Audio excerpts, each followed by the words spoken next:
Hey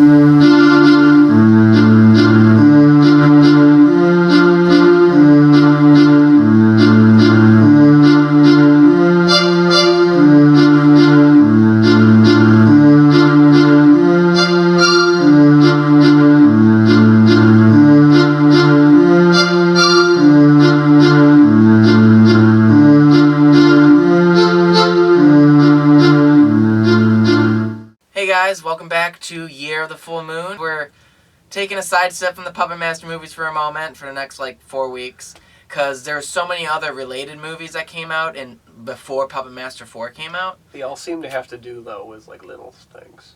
Yeah. So actually, pretty much everything in Jaws little. Now this isn't a toy or anything like that. Despite the name Dollman. Yeah, it's not like a doll. It's about a really tiny man. So yeah, we're watching Dollman. It stars Tim Thomerson from the Transfer movies, which is another series by Full Moon.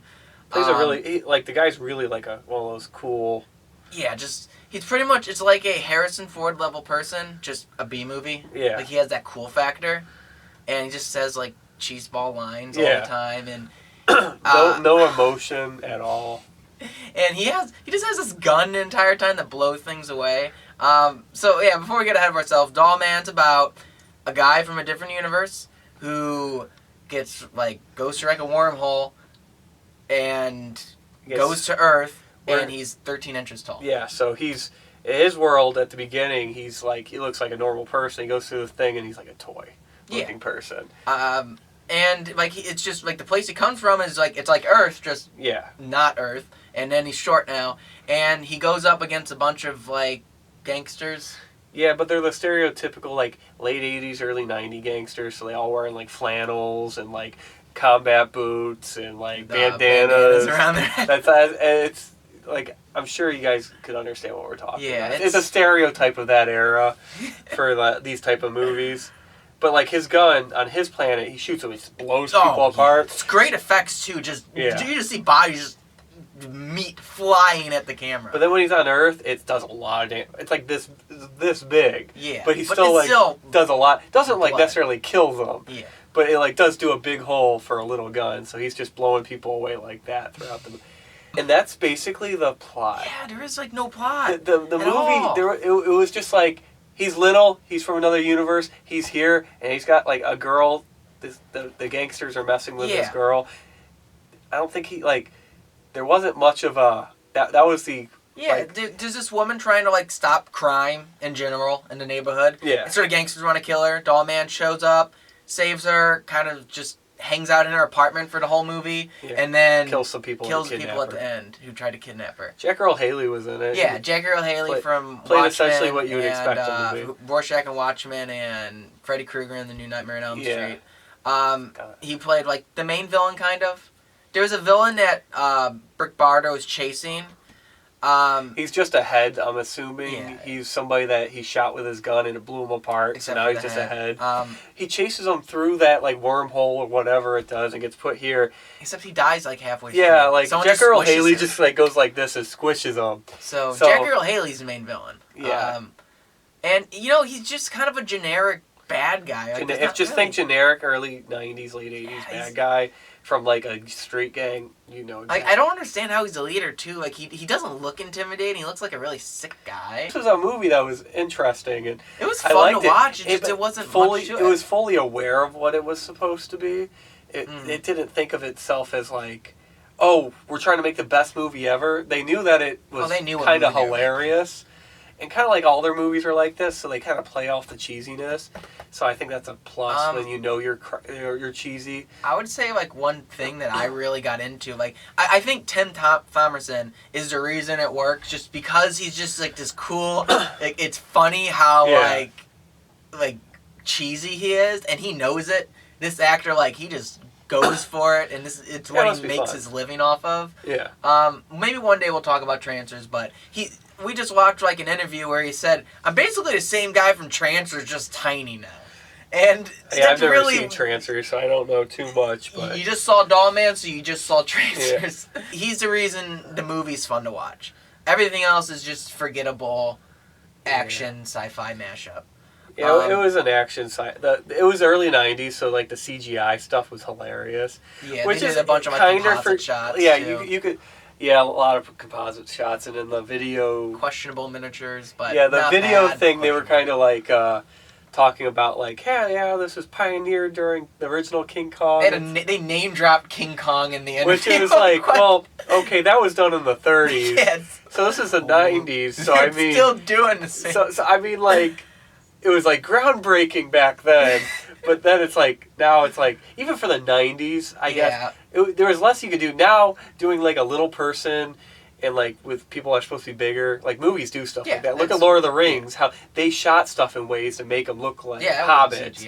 Yeah, so like, it's not really a big thing now. Like now, if it's like, oh, they just green screened it. It was easy. Yeah. They had like those blue screens back then. They kind of could have did it with, but like. They're like, no, it's like, we did composite shots. It's like... And it's what you'd expect on a Full Moon budget. Like, now, this is still back when Full Moon had, like, kind of like they had more financing behind them, so you can kind of see it. It wasn't like a rare, like, bottom of the barrel. The gore was good. Yeah, it's very bloody. It's a solid Full Moon action movie. Yeah, but I would agree. It's a Full Moon action movie, and we're not crapping on Full Moon. We're doing a whole review series on I personally like Puppet Masters, and this was actually, I would recommend it. It was a fun movie to watch. Yeah, one thing you gotta, just like you said, it's the main character was the... Brick Bardo, so cool. He was the main kind of reason it was a good movie.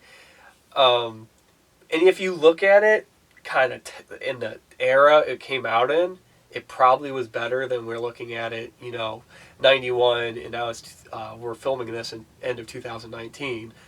Big difference there. Yeah. The early 90s were really bad because CGI like stuff was just getting started, and everyone was like, oh, we want to be on that bandwagon. So they're always kind of terrible. So like, this was an era where a lot of people got away from practical effects just because this is a new big thing. And like, as we see now, we're actually starting to get more back into practical and mixing of the two. Good. But like early 90s was really bad, so it was kind of cool that this movie did a lot of practical, like they could have did something. I guess a lot still has to do is they didn't have the budget to do a lot of that. It's CGI, funny how it was back. It's a good thing. Like how it was back then was the oh my gosh, we have like no budget, so we're gonna do the practical effects. We don't have the money to do this computer stuff.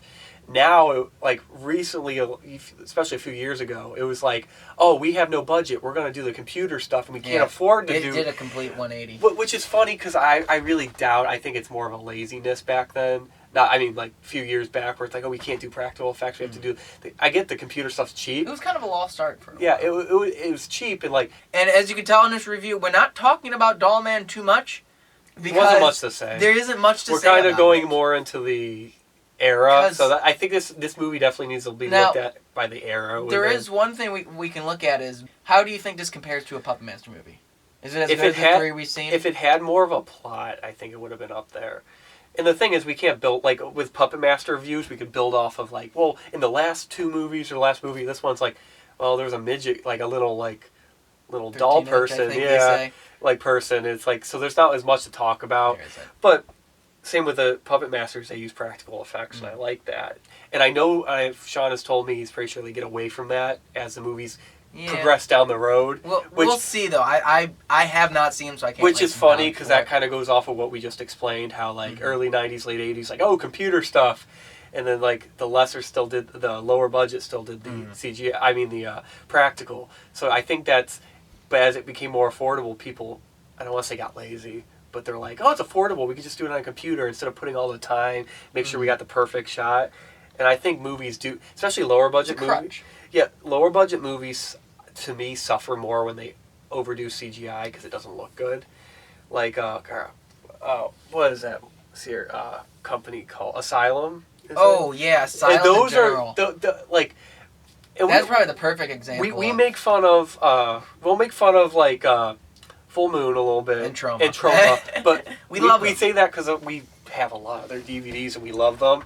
And especially as people that make movies, we actually get a lot from them by looking at how they do practical effects because we don't even know how to do computer stuff, it would look terrible. We don't know how to do it. We're so low budget, we can't even, don't even know what to do but like, that. Then there's this place called Asylum, and I don't have much respect for Asylum, because Sci-Fi channel, they see a movie that's coming, a big name movie that's coming out, they're like, we're going to rip that off. And then they rip it off in such a bad way that, like, there's this one King Kong ripoff. King of the Lost World. Yeah, when he shows up, awful. It looks like you're looking at a King Kong from Peter Jackson's through a a pirate glass that has like somebody's greasy palm just with like this on, and you're like, is that a monkey? Nope. No. Yes. No. Yes. Nope. It looks like it's got fur. I mean, I can't. Nope, that was just a smudge. Just a smudge. And it was so bad, and it was a crutch. And same with, so, I mean, it just shows that, that's even lower budget. They do Sharknado, too. That was their one thing, and they took it and ran. But, CGI is awful. So, this was just kind of a rant about, awful CGI, and, because what we liked about was practical effects in this movie. If you like gory, science fiction, action-y stuff, it's fun. Yeah. When he shoots people and they explode, it's sweet. Enjoyable. And Brick Bardo, Tim Thomerson as Brick Bardo, it's cool. And you might be wondering why we're talking about it.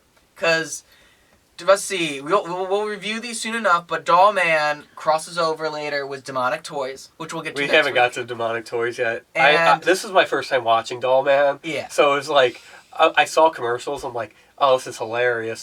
The concept's hilarious. But like I said, all their movies have to do with little things. Mm-hmm. So they're like, they probably figured it's easier to cross over that way. And eventually Puppet Master will cross over Demonic Toys. And we'll get to all the things, comic books too. We'll get to everything involving Dollman eventually.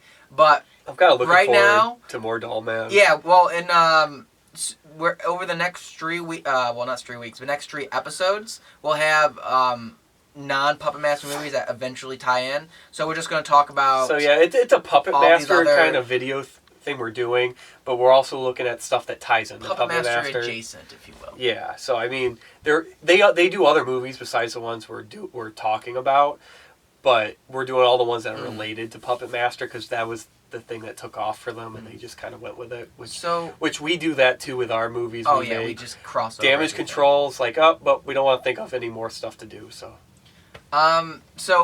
we'll just leave it at that, and in 2 weeks you'll be able to watch our review on Demonic Toys.